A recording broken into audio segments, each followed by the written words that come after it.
Tariq, both you and Noam have had a long life as activists.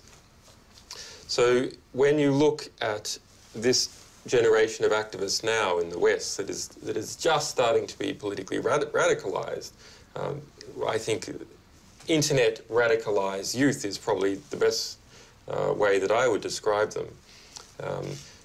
What do you want to tell them? What experience that you have had through these multiple battles over dozens of years can you give to them? Because it seems to me that there was a moment, perhaps during the 80s and 90s, that there was no continuity from this tradition of dissent in the West. Tariq?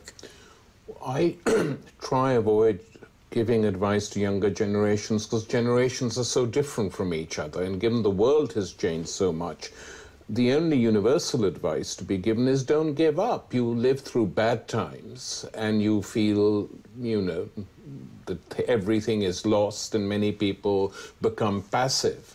But passivity, which is usually leads to despair.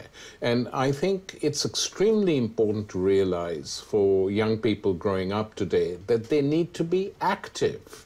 And activity is something that leads to hope.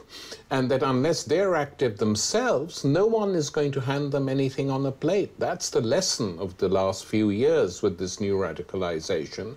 Don't give up. Have hope, remain skeptical, be critical of the system that dominates us all, and sooner or later, if not in this generation, in generations to come, things will change. No? Well, a lot of things have changed over the years, and they've changed often to the better. They've changed because lots of dedicated people committed themselves to it, and that history hasn't ended. There's changes ahead, and we can do something about them. And in fact, there are very serious problems. So, for example, if the